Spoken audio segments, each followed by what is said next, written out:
வணக்கம் மக்களே, welcome to the Fender show. இன்னைக்கு ஷோல நம்ம பார்க்க போகிறது ஒன் ஆஃப் தம் டேஸ் அப்படின்ற ஒரு இங்கிலீஷ் மூவியோட ரிவ்யூ. இந்த படம் பிரைமில் தமிழ் டப்பிங்கோட அவைலபிளாக இருக்குது.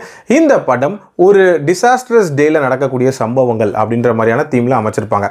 அதாவது நம்ம வாழ்க்கையில் எல்லாருக்குமே ஏதாவது ஒரு சில நாட்கள் ஒரு பயங்கர தரித்திரம் பிடிச்ச நாளாக இருக்கும்.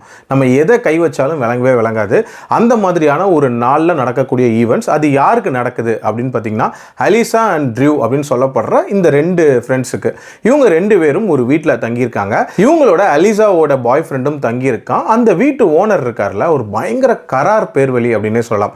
அதாவது சொன்ன தேதியில் ரெண்ட்டை தரலை, அதுவும் 6 மணிக்குள்ள தரலை அப்படின்னா எல்லா பொட்டி படைக்கும் தூக்கி வெளியே போடுற அளவுக்கு ஒரு கராரான ஒரு ஆள். இப்படிப்பட்ட சூழ்நிலையில் இவங்களோட ரெண்ட் அமௌண்ட்டோட அலிசாவோட பாய் ஃப்ரெண்டும் காணாமல் போயிடுறான். ஸோ இந்த பணத்துக்காக இவங்க என்னென்ன விஷயங்கள் பண்ணுறாங்க, அதன் மூலமாக என்னென்ன சுவாரஸ்யமான சம்பவங்கள் நடக்குது, டுவர்ட்ஸ் தி எண்ட் இவங்க அந்த ரெண்ட்டை கட்டினாங்களா அண்ட் என்ன ஆகுதுன்ற மாதிரி நிறைய விஷயங்களை சொல்லக்கூடிய ஒரு படம் தான் இந்த படம். தமிழ் அண்ட் மலையாளத்தில் ரிலீஸ் ஆச்சுல நேரம் அப்படின்ற ஒரு படம், கிட்டத்தட்ட அந்த மாதிரியான தீமில் நகரக்கூடிய ஒரு படம் தான். பட் ஒரு மாதிரி ஃபன் ஃபீல்டாக இதை கொடுக்கணும் அப்படின்ற மாதிரி முயற்சி பண்ணியிருக்காங்க.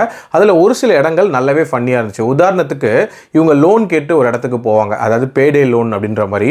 ஸோ அங்கே நடக்கக்கூடிய சில சம்பவங்களாக இருக்கட்டும், அதே மாதிரி ஒருத்தரோட ஷூவை விற்றுருவாங்க. ஸோ அது ரிலேட்டடான காட்சிகளாக இருக்கட்டும், இது எல்லாமே நீட்டாகவே இருந்துச்சு. ஸ்க்ரீன் பிளேவே ஒரு மாதிரி எங்கேஜிங்காக தான் அமைச்சிருப்பாங்க. பெருசாக போர் அப்படின்ற மாதிரி அடிக்காம அந்த பணத்துக்கு இவங்க என்னென்ன பண்ண போறாங்க அப்படின்ற மாதிரியான ஒரு மோட்லே தான் போகும். அண்ட் டுவர்ட்ஸ் எண்ட் ஒரு மாதிரி நீட்டாக தான் முடிச்சிருப்பாங்க. அண்ட் டியூரேஷன் வைஸ் பார்த்தீங்க அப்படின்னா 1.5 மணி நேரத்துக்குள்ள முடியக்கூடிய ஒரு படம். ஒரு சிம்பிளான ஒரு காமெடி மூவி அப்படின்னே சொல்லுவேன்.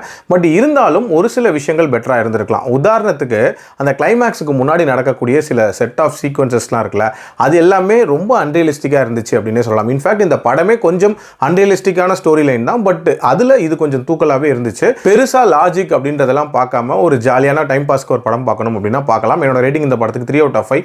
அடல் கண்டென்ட்லாம் பெருசாக இல்லை, தாராளமாக பார்க்கலாம். மீண்டும் மருத்துவ சந்திக்கிறேன். நன்றி, வணக்கம்.